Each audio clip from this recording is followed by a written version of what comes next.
आदाब नाजरीन, खबर दोपहर में आप सभी का खैर मकदम। मैं हूं सैयद अहमद जिलानी। खबर दोपहर में आज कोरोना के कम होते मामले और उससे कोरोना से हुए नुकसानात और सरकार की जिम्मेदारियों पर बात करेंगे।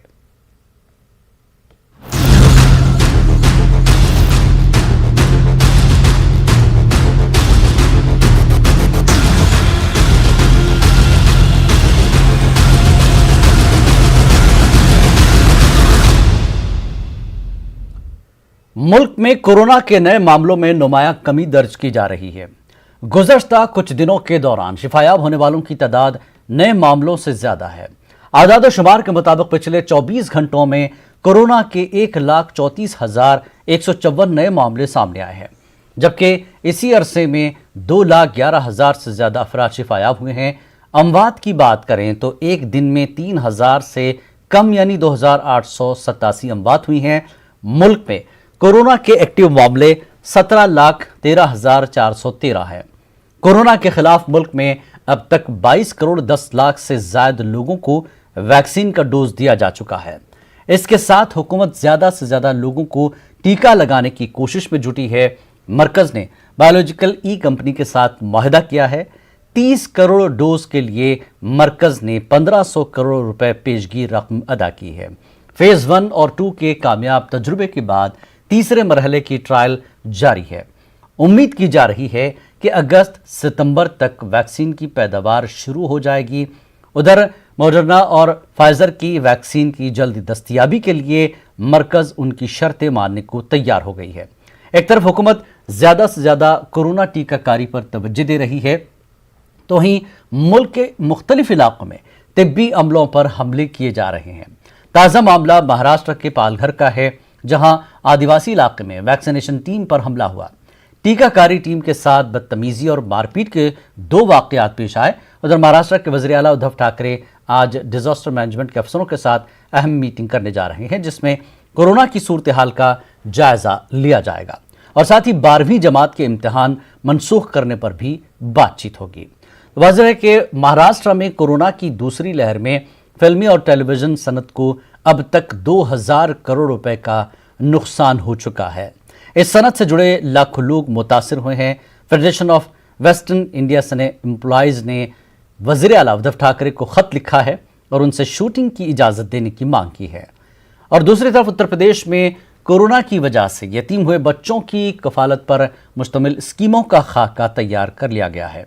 बाल सेवा योजना के निफाज की तैयारियां मुकम्मल हो गई हैं। महकमे ख़वातीन व बहबूद की जानिब से ये स्कीमें चलाई जाएंगी।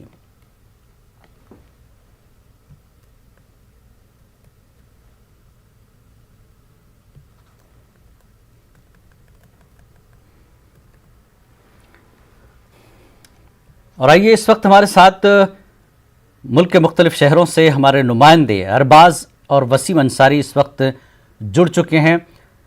वसीम, सबसे पहले तारिक कमर भी हमारे साथ लखनऊ से जुड़ चुके हैं। वसीम अंसारी को पहले जोड़ते हैं। वसीम अंसारी, जिस तरह से हम महाराष्ट्र की बात करें, आज एक अहम बैठक होने जा रही 12:30 बजे के करीब। एक तो कोरोना की सूरत हाल का मामला है और 12वीं का मामला है। किस तरह की सूरत हाल है कोरोना की महाराष्ट्र में अब?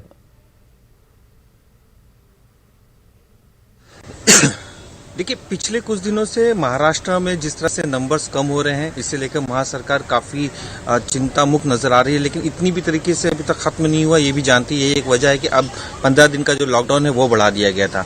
आज दोपहर 12:30 बजे जो सीएम उद्धव ठाकरे हैं वो टास्क फोर्स से इस बात को लेकर चर्चा करेंगे कि किस तरह से अभी भी कोरोना की स्थिति बनी हुई है। साथ ही जिस तरह से महाराष्ट्र सरकार ने फैसला लिया है 10वीं की परीक्षा को रद्द करने का और एक मूल्यांकन के तौर पर उन्हें जुलाई के महीने में रिजल्ट देने का, उसी तरीके के एक रिजल्ट की उम्मीद यहाँ पे लगाई जा रही है 12वीं की परीक्षा को लेकर। क्योंकि देखा गया है कि लगभग 14 लाख से भी ज्यादा छात्र इस साल 12वीं की परीक्षा दे रहे हैं। सीबीएसई की बात करें तो लगभग 25,000 से ज्यादा छात्र इसमें भी शामिल हैं। तो एक बड़ा नंबर है। तो ऐसे वक्त में जिस तरह से कोरोना की वजह से काफी दिक्कतें लोगों के सामने आ रही है, तो एक महत्वपूर्ण फैसला लिया जा सकता है। सूत्र ये बता रहे हैं कि महाराष्ट्र भी गोवा के तर्ज पे हो सकता है कि इस परीक्षा को रद्द कर दे। दोपहर 12:30 बजे के बाद इसकी बैठक के बाद हो सकता है सीएम उद्धव ठाकरे या शिक्षा विभाग की तरफ से एक फैसला लिया जा सके और इस पर एक किसी न किसी तरह का निर्णय लिया जा सकता है। जी। इस वक्त तारक कमर भी हमारे साथ जुड़े हैं लखनऊ से। तारक कमर, जिस तरह से उत्तर प्रदेश की सूरत हाल कोरोना को लेकर जो तस्वीरें हालिया दिनों में आई थी वो बहुत ही डरावनी और डराने वाली थी। इस वक्त उत्तर प्रदेश की क्या सूरत हाल है और सरकार कोरोना के मामलों को कम करने के लिए क्या इकदाम उठा रही है?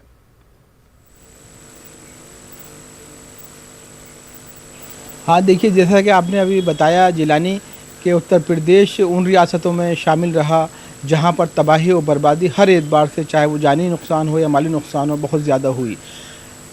अब देखिए यहाँ दो रुख हैं इस सवाल के आपके, एक तो ये कि हुकूमत ने क्या किया और एक ये कि हुकूमत ने क्या नहीं किया। देखिए हस्ब इख्तलाफ की बात माने तो हुकूमत हर मुहाज पे नाकाम रही। अरबाब इख्तिदार की बात माने तो महसूस होता है कि जैसे शब और रोज़ मेहनत की गई कोरोना को ख़त्म करने के लिए। लेकिन इस बहस में पढ़ने से बेहतर यह है जिलानी कि फ़िलवक्त का जो मंजरनामा है वो बहुत वाज़ेह होकर सामने आ रहा है। और उत्तर प्रदेश की अगर हम बात करें तो एक यकीन की रोशनी, उम्मीद की किरण ज़रूर नज़र आई है। केसेस कम हुए हैं, लोगों में यकीन और एतमाद की फ़ज़ा बहाल हुई है। लेकिन देखिए बात यही है कि इसमें अब क्या कुछ मज़ीद इक़दाम किए जाने की ज़रूरत है। आवाम की अपनी ज़िम्मेदारियाँ क्या हैं, समाजी अरकान की ज़िम्मेदारियाँ क्या हैं, हुकूमत की अपनी ज़िम्मेदारियाँ क्या हैं। लेकिन जो एक अहम सवाल जैसा कि आपने भी बताया वो ये है कि देखिए वो बच्चे, ख़ास तौर से वो यतीम बच्चे जिनके माँ बाप कोरोना के शिकार हुए और उनका इंतकाल हुआ, जाहिर है कि एक हज़ारों की तादाद में ऐसे बच्चे हैं शहरों से लेकर मज़ाफ़ात तक। और ये मंजरनामा निहायत अफसोसनाक और अलमनाक है।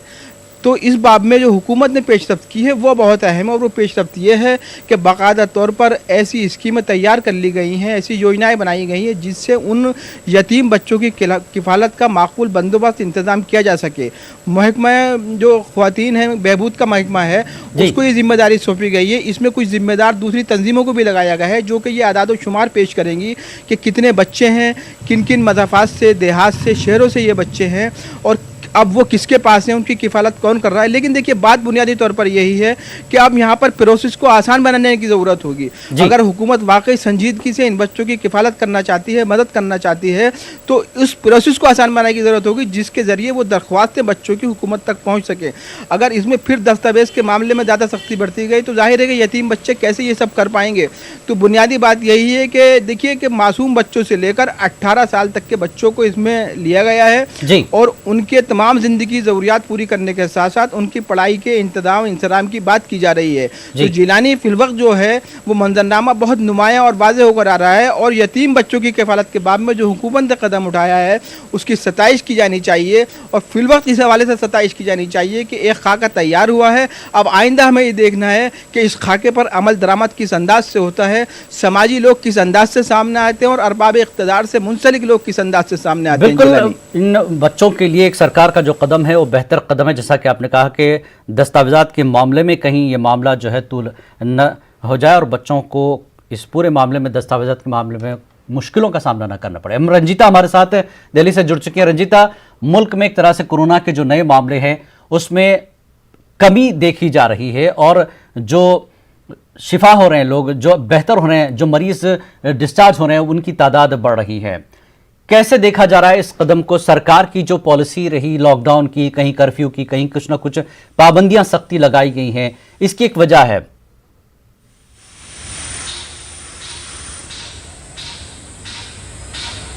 देखिए निश्चित तौर पर जिलानी जिस तरह से कोरोना मरीजों की संख्या में कमी आ रही है वो कहीं ना कहीं लोगों को राहत पहुंचाने वाली है। आज से 1.5-2 महीने पहले जो स्थिति देखी जा रही थी उससे बहुत बेहतर स्थिति हो गई है। रिकवरी रेट की अगर बात की जाए तो 90% तक रिकवरी रेट पहुंच चुका है और जो संक्रमण का जो रेट है वो 8% तक है। तो ऐसे में रिकवरी रेट के बढ़ने का ये मतलब है कि संक्रमित जो लोग हैं उनके ठीक होने का सिलसिला जो है वो शुरू हो गया है। जिलानी इसके साथ ही जो राज्य सरकार और केंद्र सरकार ने अपने अपने स्तर पर जो पाबंदियां लगाई थी, जो गाइडलाइन लगाए गए थे, चाहे नाइट कर्फ्यू की बात की जाए, टोटल लॉकडाउन की बात की जाए या फिर जिन इलाकों में सबसे ज्यादा कोरोना संक्रमित मरीज पाए जा रहे हैं उन कंटेनमेंट जोन को छोटे एरिया में तब्दील करना और वहां मॉनिटरिंग टेस्टिंग जो है वो प्रॉपर करना, ये एक बेहतर जो है वो सरकार का मैनेजमेंट रहा। चाहे हम महाराष्ट्र की बात करें, मध्य प्रदेश की बात करें, उत्तर प्रदेश की बात हो, तस्वीरें जो है वो अब लोगों को कहीं ना कहीं अब राहत पहुंचा रही है, क्योंकि आंकड़े जो है वो कम होते जा रहे हैं। लेकिन जिलानी इसके साथ ही जो लगातार केंद्र सरकार की तरफ से कहा जा रहा है, स्वास्थ्य मंत्रालय की जब भी प्रेस कॉन्फ्रेंस होती है तो उनका ये कहना होता है कि आने वाले वेव में, खासकर जब दूसरे वेव का एक प्रचंड रूप भारत ने देखा है, ऐसे में जो तीसरे वेव की संभावना की बात कही जा रही है, उससे पहले लोगों को वैक्सीनेट करना, बड़ी संख्या में वैक्सीनेट करना, ये केंद्र सरकार के लिए एक बड़ी चुनौती है। उसको लेकर केंद्र सरकार लगातार कोशिशें कर रही है। जो देश में बनाए गए वैक्सीन है उसको कहीं ना कहीं बढ़ाने का काम किया जा रहा है। बताया ये जा रहा है कि जुलाई के दूसरे हफ्ते से कोशिश सरकार की ये होगी कि पूरे देश में एक दिन में 1 करोड़ से ज्यादा वैक्सीन लोगों को दिया जा सके, जिसका रोड मैप तैयार किया जा रहा है। जी बिल्कुल, वैक्सीनेशन जब तेजी से बढ़ेगा तो ये मामले और भी जो है हम कम देख पाएंगे। अरबाज हमारे साथ राजस्थान से इस वक्त जुड़े हुए हैं। अरबाज, राजस्थान में भी सरकार ने काफी कुछ जो है अभी लॉकडाउन को लेकर नरमी बरती है। क्या कुछ सूरत हाल इस वक्त राजस्थान के मुख्तलिफ शहरों में देखने को मिल रही है?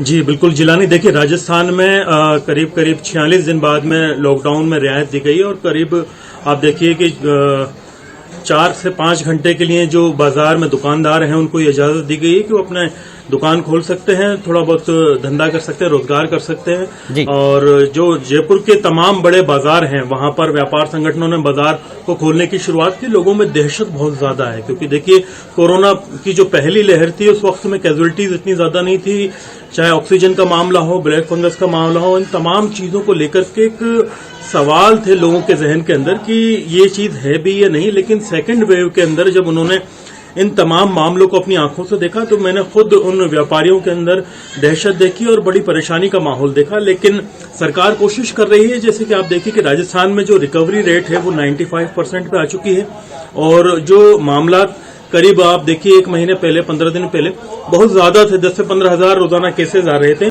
उनके अंदर काफी कमी दर्ज की गई है।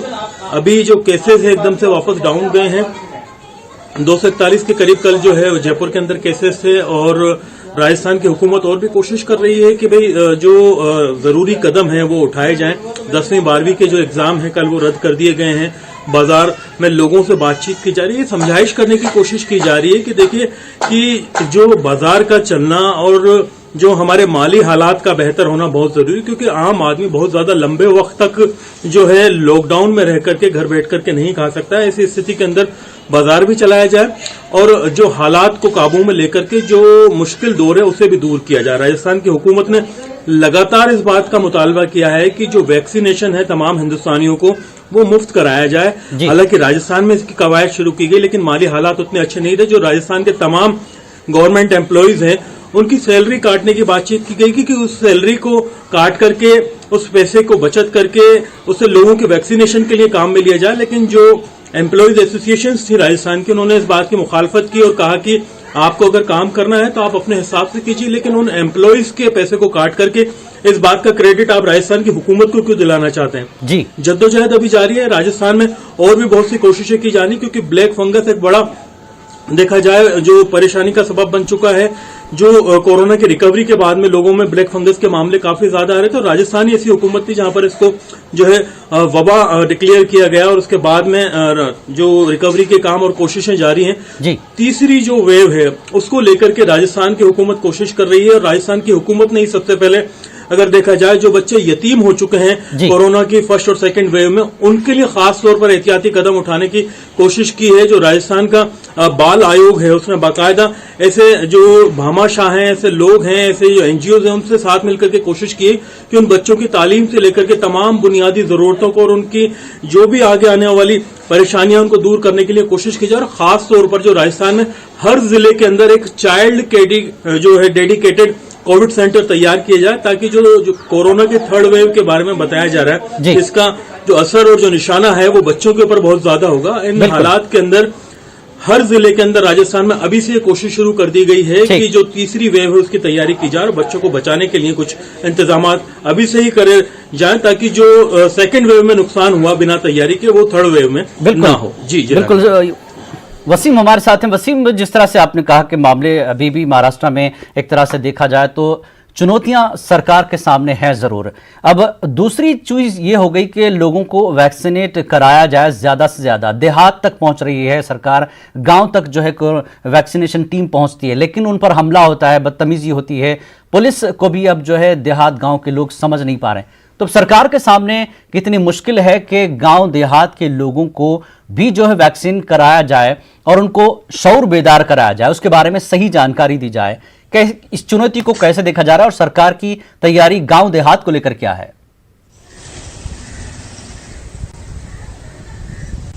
देखिए, जिस तरह से महाराष्ट्र एक ऐसा राज्य है जो हमेशा सुर्खियों में रहा है, चाहे अगर कोरोना के मरीजों की बात करें तो सबसे ज्यादा यहीं रहे, और जब ठीक होने की बात हुई तो सबसे ज्यादा महाराष्ट्र ही सही होते नजर आए। वैक्सीन देने में भी महाराष्ट्र सबसे ज्यादा आगे है और अब तक सबसे ज्यादा वैक्सीन महाराष्ट्र में ही दी गई है। लेकिन अब भी कई ऐसे इलाके हैं जहां पर देखा गया है कि वैक्सीन को लेकर जागरूकता नहीं है। पालघर की ये घटना सामने आई जहां पे 2 इलाकों में इस तरह की घटना सामने आई। एक गांव में जब एक टीम पहुंची उस दौरान उन पर हमला हुआ, 9 लोगों ने गांव के हमला किया, उन 9 में से 2 लोगों को पकड़ लिया गया है, 7 अब भी फरार हैं। तो दूसरा आदिवासी इलाका था, इस इलाके में भी जब गए तो गांव वाले ने अपना विरोध प्रदर्शन किया वैक्सीन को लेकर। और जहां तक आदिवासी गांव की बात करें तो हमने इससे पहले देखा है जो मृत्यु दर है वहां पे काफी बढ़ गई थी, 2% से 4% इस वक्त हो चुकी है, यानी कि वहां पे वैक्सीन की सबसे ज्यादा जरूरत है। सरकार भी ये मानती है कि अब भी ग्रामीण इलाकों में खास करके जो कोरोना कहर है वो फैला हुआ है, इसे रोकने की साफ जरूरत है, नहीं तो आने वाले दिनों में काफी दिक्कतें हो जाएगी, क्योंकि शहरी इलाकों में इसके जो आंकड़े हैं वो कम होते नजर आ रहे हैं। यही वजह है कि ग्राम विकास मंत्रालय ने एक मुहिम शुरू की है कि गांव को मुक्त करें और 5 लाख रुपए इनाम लेके जाएं। अब तक इस तरह की मुहिम किसी ने शुरू नहीं की है और इसे लेकर बाकायदा ग्रामीण इलाकों में कई तरह के प्रयास भी किए जा रहे हैं। स्वच्छता अभियान के तहत भी किया जा रहा है और कई तरह के इंतजाम किए जा रहे हैं ताकि इस कोरोना को रोका जा सके। और साथ ही जिस तरह से सरकार की अगर बात करें तो सरकार इसे लेकर काफी चिंतित नजर आ रही है, कोशिशें काफी चल रही है। वैक्सीन को लेकर मुंबई में भी काफी दिक्कतें हैं, कई वैक्सीन सेंटर्स बंद हो गए हैं, वैक्सीन नहीं मिल पा रही है एक तरफ, और दूसरी तरफ ये भी देखा गया है जो यतीम बच्चे हैं उन्हें लेकर सरकार ने काफी बढ़िया योजना बनाई है और उनके खातों में पैसे डालने की शुरुआत भी कर चुकी है। देखा गया है कि करीब 523 से ज्यादा ऐसे बच्चे हैं जो इनके पेरेंट्स ही नहीं है, उनके लिए इनके खाते में 5 लाख रुपए डालेंगे। 21 साल के बाद बाकायदा इसी तरह से एक योजना बनाई गई। 5000 से भी ज्यादा ऐसे बच्चे हैं जिनके यतीम हो गए हैं, एक पेरेंट्स उनके अभी जैसे पिता नहीं तो माँ है, ऐसी तरह के जो बच्चे हैं उन्हें ध्यान में रखते हुए उनके खाते में 2500 रुपए डालने की योजना बनाई गई। फिलहाल तो 1500 रुपए दिया जा रहा है, अगले महीने 1000 और बढ़ाया जाएगा। तो यतीम बच्चों को लेकर भी सरकार पहल की गई है, की तरफ से पहल की गई है ताकि किसी भी तरह से इस पे अंकुश लगाया जा सके। ठीक है तारक कमर, जिस तरह से आपने कहा कि सरकार ने एक अच्छी कोशिश की है यतीम बच्चों की जो इस कोरोना के मौके पर उन्होंने अपने माँ बाप खोए हैं, एक तो इसका खाका तैयार हो रहा है, क्या कुछ खाके से निकलकर अभी आया है? दूसरी चीज वैक्सीनेशन को लेकर, क्योंकि अब सारी सरकारें चाहे मुल्क की कोई रियासत हो अब वैक्सीनेशन पर ज्यादा ध्यान है। तो उत्तर प्रदेश में जिस तरह के हालात थे उससे बचने का एक ही तरीका है कि वैक्सीन हर शख्स को मिले। तो वैक्सीन सेंटर्स को लेकर क्या सूरत हाल है उत्तर प्रदेश की, खासकर गांव देहात की अगर हम बात करें? हाँ देखिए, बहुत अहम सवाल है जिलानी, और जाहिर है कि अहम इसलिए भी हो जाता है क्योंकि बहुत ख़राब सूरत हाल रही उत्तर प्रदेश की कोरोना के ताल्लुक से। लेकिन देखिए, एक मिशन तैयार किया गया है, जून मिशन जो है वो इसी बात की अलामत है कि 1 करोड़ लोगों को वैक्सीनेशन का टारगेट रखा गया है पूरे माह जून में। बुनियादी बात यही है कि देखिए, हुकूमत के जो इक़दामात हैं वो शहरों में अलग नौइयत के हैं और देहात और मज़ाफ़ात में बिल्कुल मुख्तलिफ नौइयत के हैं। एक बात यहाँ पर जो सामने आ रही है जिलानी, हमने मुख्तलिफ लोगों से बात की है तो वो ये है कि जिस अंदाज से तशहीर होनी चाहिए, कहीं ना कहीं हम देखते हैं वो मुहिमें जो तशहीरी बुनियाद पर चलनी चाहिए थी उनका फुक़दान नज़र आता है। और लोगों का मानना यह है कि अभी जो खौफ और हिरास था वो अभी कम नहीं हो रहा है। वैक्सीनेशन के ताल्लुक से जो गलतफहमियाँ फैली हुई थी वो भी कम करने की ज़रूरत है। हुकूमत संजीदा नज़र आती है, कोशिशें भी की जा रही हैं, लेकिन साथ ही साथ देखिए जो सियासत कार फरमा है, आप जानते हैं कि अगले साल उत्तर प्रदेश में असेंबली इलेक्शन होना है, तो जो अपोजिशन है वो कोई हरबा छोड़ना नहीं चाहता है। तो जहाँ भी कोई गुंजाइश नज़र आती है अपोजिशन तैयार आता है पूरा मतलब सियासी आलों के साथ, और उनके जो लोग हैं वो हर उस दुखती हुई रग को छूते हैं जहां पर हुकूमत की जानिब से कोई खामी रह जाती है। तो देखिए, एक तो ये कि जो वैक्सीनेशन का ताल्लुक है, मुख्तलिफ शहरों में सेंटर बनाए जा रहे हैं। अगर हम लखनऊ की बात करें तो कुछ मजहबी मकामात पर भी सेंटर्स बनाए गए हैं, चाहे वो इस्लामिक सेंटर, ऐशबाग ईदगाह का मामला हो, छोटे इमाम बाड़े का मामला हो, या दूसरे स्पोर्ट स्टेडियम्स के मामले हों। कई जगह पर ऐसा है जहां पर इन्होंने बाकायदा तौर पर वैक्सीनेशन सेंटर बनाए हैं और लोगों को उसकी तरफ मुतवज्जे भी किया है। लोग बेदार भी हुए हैं और खास तौर से नौजवान तबका बेदार होकर वहां पर वैक्सीनेशन के लिए पहुंच रहा है। तो देखिए, एक बात तो यह है कि वैक्सीनेशन के ताल्लुक से सूरत हाल कुछ बेहतर होती नजर जरूर आ रही है, ताहम अभी नजर रखने की जरूरत है। देखना यह है कि देहात और मदफात का मंजरनामा वैक्सीनेशन के ताल्लुक से क्या कुछ पैगाम लेके सामने आता है। और जो दूसरा आपका सवाल है जिलानी, यतीम बच्चों की किफालत के हवाले से, उस बात में देखिए एक बात और जिक्र करना चाहेंगे यहाँ पर। बिलाशुबा हुकूमत ने ऐलान किया है, लेकिन हुकूमत के ऐलान से पहले कुछ सियासी तंजीमों ने, मैं बता दूं आपको, चाहे वो जमात इस्लामी हो या इस्लामिक सेंटर ऑफ इंडिया हो, उन्होंने पहले यह ऐलान कर दिया था कि हम यतीम बच्चों की किफ़ालत समाजी तौर पर अपने तौर पर करेंगे और उसमें किसी भी मज़हब की कोई तखसीस नहीं होगी। बच्चों का ताल्लुक़ हुआ किसी भी मज़हब से हो, किसी भी फ़िरक़े से हो, अगर वो बच्चे वाकई यतीम हुए हैं तो उनकी किफ़ालत की ज़रूरियात ज़िंदगी पूरी करने की ज़िम्मेदारी हम उठाएंगे। तो समाजी सतह पर भी ये ऐलान हुए हैं और सरकारी सतह पर भी ये ऐलान हुए हैं। हुकूमत ने बाकायदा तौर पर लाएअमल तैयार किया है, स्ट्रेटजी बना ली गई है, जिम्मेदारान अफसर को जो हैं उनको तैनात कर दिया गया है। और देखिए, कुछ अफसर ऐसे हैं जो डाटास कलेक्ट करेंगे बाकायदा तौर पर, कुछ अफसर ऐसे हैं जो उनकी शनाख्त करेंगे, कुछ तंजीमें ऐसी हैं जो गांव देहातों में जाकर बाकायदा उनकी तलाश करेंगी और फिर 4,000 रुपये माहनामा माहवार के हैसियत से बच्चों के अकाउंट में दिया जाएगा, उन बच्चों के अकाउंट में जिनके माँ या बाप को फौत हो गए हैं या बच्चे वालिदैन से यानी माँ और बाप दोनों से यतीम हो गए हैं जिलानी। तो ये मंजरनामा है और बहुत खूबसूरत पहल कही जा सकती है। बिल्कुल एक अच्छी शुरुआत है उन बच्चों के लिए जो बेसहारा हो गए हैं और ऐसे वक्त इन बेसहारा बच्चों के लिए बहुत अहम रखता है। रंजिता, जिस तरह से अब वैक्सीन की अगर हम बात करें, वैक्सीनेशन को लेकर काफी सियासत हुई है, अब सरकार हरकत में आई है। एक तरफ लॉकडाउन कर्फ्यू के बाद सीधा मामला है वैक्सीनेशन का। 30 करोड़ डोज के लिए मोदी सरकार ने 1500 करोड़ रुपए जो है एडवांस दे दिया है कंपनियों को। जैसा हम बात करें बायोलॉजिकल और ई कंपनी के साथ जो वायदा हुआ है, लेकिन बात यही हो रही कि अगस्त और सितंबर तक वैक्सीन की पैदावार शुरू होगी, तो तब तक के लिए सरकार की तैयारी क्या है?